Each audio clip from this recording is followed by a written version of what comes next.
তৃণমূল কংগ্রেসের পক্ষ থেকে চলছে জোর কদমে প্রচার এবং বিভিন্ন জায়গায় নির্বাচনী কার্যালয়ের উদ্বোধন।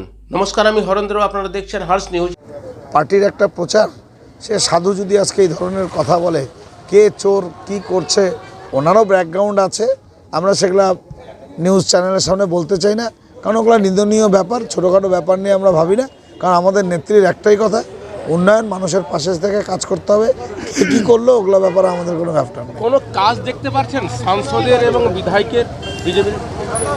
দেখেন, আমি তো ভাষণেও বললাম, যারা বিজেপি করেন বা যারা বিজেপিকে সমর্থন করেছেন বা বিজেপির যারা আছেন, তারা 2021 সালের বিধায়ক পেয়েছিলেন, 2024 সালে সাংসদ পেয়েছেন।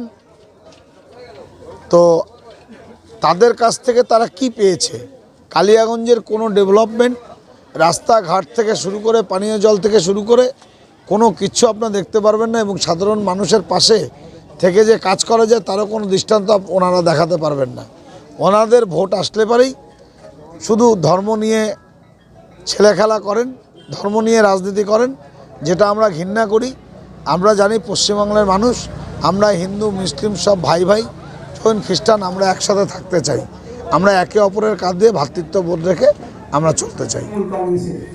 আর এটা যদি আমরা না করতে পারি, আমাদের কালিয়াগঞ্জের মানুষ আমরা ভুল করবো। আপনাদের সামনে আসবেন উনি, বিজেপির প্রার্থী আসবেন, সিপিএম এর প্রার্থী আসবেন, কংগ্রেসের প্রার্থী আসবেন, সবারই কথা শুনবেন আপনারা। সিদ্ধান্ত শেষে আপনারা নেবেন। তারা বলবেন বিজেপির যদি প্রার্থী করে ভাষণ মারে, তার ভাষণ কিন্তু কোনো ডেভেলপমেন্টের কথা নাই। তিনি কি করবেন সেটা স্পেসিফিক ভাবে তিনি বলতে পারবেন না। তিনি হয়তো বলবেন যে লক্ষ্মীর ভান্ডার 3000 করে দিব, বেকার যুবক যুবতীদের আবার 28,000 টাকা করে মাসে মাসে ঢোকাবো, এগুলো বলবেন। একদম ভারতাবাদী ছাড়া তারা কথা বলে না। আমাদের 15 লক্ষ টাকা ঢোকার কথা ছিল প্রতিটা অ্যাকাউন্টে, ঢুকিয়েছে। ফাজলামি মারা হয়, আমাদের 100 দিনের টাকা আপনারা আটকে রেখে দিয়েছেন। ফাজলামি মারা হয়, ভারতাবাদী দিয়ে বারবার করে আপনারা আমাদের বিভাজন করেন। সাধু সন্ত মানুষ, সাধুর জায়গা থাকুক, কি হয়েছে? আমাদের ফুল মন্ত্র দিয়ে আমাদের মন্ত্র শিখাচ্ছে, মানুষের মধ্যে বিভেদ তৈরি করছে। কখনো করা উচিত নয়। একজন এই জায়গায়, এই প্ল্যাটফর্মে যারা প্রতিদ্বন্দ্বিতা করে, কখনো এই আমাদের সমাজকে বিভাজন করা সমীচীন নয়। যেটা উনি বিভিন্ন জায়গায় বক্তৃতা দিয়ে বলছেন এবং বক্তব্য দিচ্ছেন, সেটা কোনো কাম্য নয়। সমাজটাকে অস্থির করার একটা পরিকল্পনা চলছে, আমাদের মধ্যে ভাগাভাগি করার চেষ্টা চলছে। আমাদের এই 10 নম্বর ওয়ার্ডে, 9 নম্বর ওয়ার্ডে আমাদের পাশেই একটা বড় মুসলিম পাড়া রয়েছে। আমরা এখানে হিন্দুরা আছি, সনাতনী মানুষজনেরা আছি। এদিকে গির্জা রয়েছে, এদিকে মসজিদ রয়েছে, আমাদের মন্দির রয়েছে।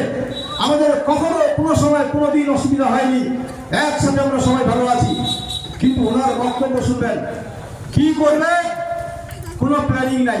আরে বাপু, দিল্লিতে তো তোমার সরকার আছে, টাকা তো তুলে নিয়ে যাচ্ছ তোমরা, তাহলে কালিয়াগঞ্জের জন্য কি করলা? সেগুলো বলো না তোমরা, সেগুলো কোনো বক্তব্য নাই।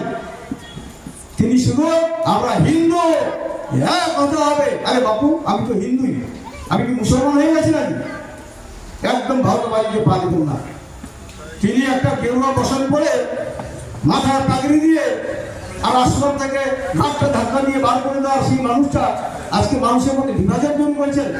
আপনি খুলে আসুন আপনার সেই পরিধান, আসুন আমার মতো স্যুট প্যান্ট পরে, নালে পাগড়ি খুলে রাজনীতির ময়দানে আপনাকে দেখাবো। আমি পরীক্ষিত, বিপদে আপদে 24 ঘন্টা মানুষের পাশে থাকি। মানুষ আমাকে সিলেকশন করবে না সেটা অন্য জিনিস, কিন্তু আমি গর্ব করে বলতে পারবো মানুষকে পরিষেবা দেওয়ার জন্য 1 কাপ চা খাই না। আগামীতে আপনারা আপনাদের মন দিয়ে জিজ্ঞাসা করবেন যে আমাদের বিধানসভার প্রার্থী, আমাদের হৃদয় বস্য একজন খুব ভালো লোক, আমাদের কালিয়াগঞ্জে তার চলে গেল। আমাদের কালিয়াগঞ্জের আমজনতাকে ফাঁকি দিয়ে উনি আজ সর্বশান্ত করে এখান থেকে চলে গেছে।